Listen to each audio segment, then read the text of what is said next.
Okay, go.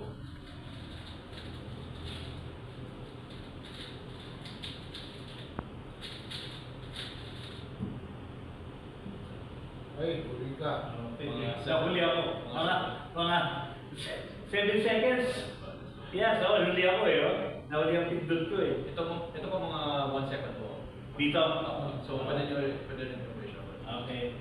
So ito, 7 seconds ang nagawa ni Brenton. No? Bilis na naman eh. Okay. 1, 2, 3. Okay, medyo nahuli na naman ako. Tama. 3 seconds.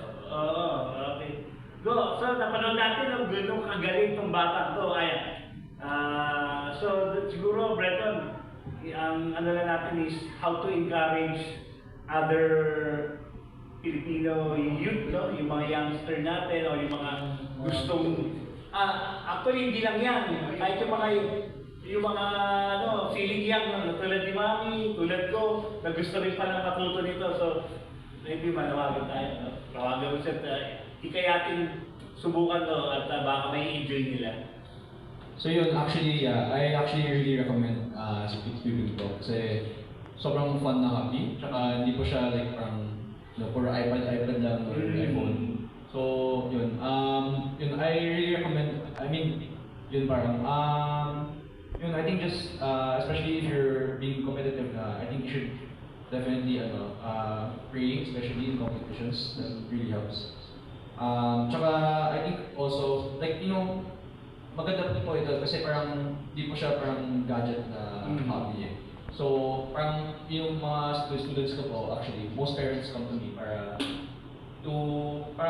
ma-help sila parang yung addiction nila sa gadgets. So yun po, parang I think magandang hobby po ito talaga eh. So I really encourage people to try it. Tsaka to really compete.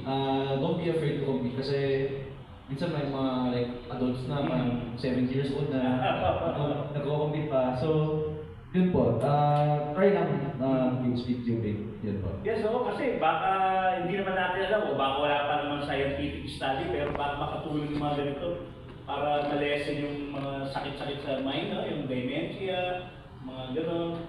Tama ba? Yes. Diba? Kasi once na ang mind mo, ang utak mo talagang gumagana, nagagamit, ika na, no? So, O di kaya bumili ka na lang ng mga brain supplements na iniinom. Sabi nung isang commercial, lamang may gold memory. Okay. Pero bago natin bagitin yung product na yun kailangan mag-sponsor muna siya kay Brenton. So Brenton, thank you. Maraming salamat sa pagpapaunlak mo sa amin dito sa TOPS, sa Apple Sports, and hopefully maging successful pa, no? Yung mga campaign mo this coming July sa England at sa International at mas marami ka pang mahikayat na influence ng mga batang Pilipino na mag-try dito sa sports na to. So, muli, nagpapasalamat ang TOPS sa ating mga sponsor, ang Philippine Sports Commission, ang Berus Person Cuisine at ang Pocari Sweat.